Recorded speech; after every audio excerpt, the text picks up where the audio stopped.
নমস্কার বন্ধুরা। দেখুন, মুম্বাই থাকার সময় আমি ওই রাত্রিবেলায় একটু গাড়িতে করে গেট অফ ইন্ডিয়া দেখতে যাবো বলে বেরিয়েছিলাম।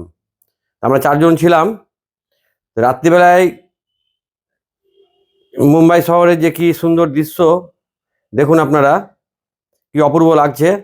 এই কারণে ভিডিওটা করে আপনাদের সঙ্গে শেয়ার করলাম। সত্যি খুব সুন্দর লাগছিল। আর গাড়ি প্রচণ্ড স্পিডে ছুটছিল। রাস্তাগুলো খুব সুন্দর। এই রাস্তা 90, 80, 100-তে গাড়ি চলছে। আর দেখুন কি সুন্দর লাগছে সাইডগুলো।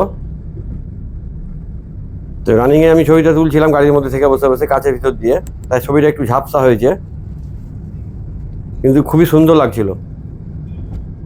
সম্পূর্ণ দেখুন, তাহলে বুঝতে পারবেন আপনারা। রাত্রিবেলায় সময়টা একটু হাতে থাকে, তখন একটু আমরা এদিক ওদিক ঘোরাঘুরি করতাম। সেই ফাঁকেই ছবিটা করেছিলাম, তা আপনাদের সঙ্গে শেয়ার করলাম। সকলে ভালো থাকবেন এবং সুস্থ থাকবেন।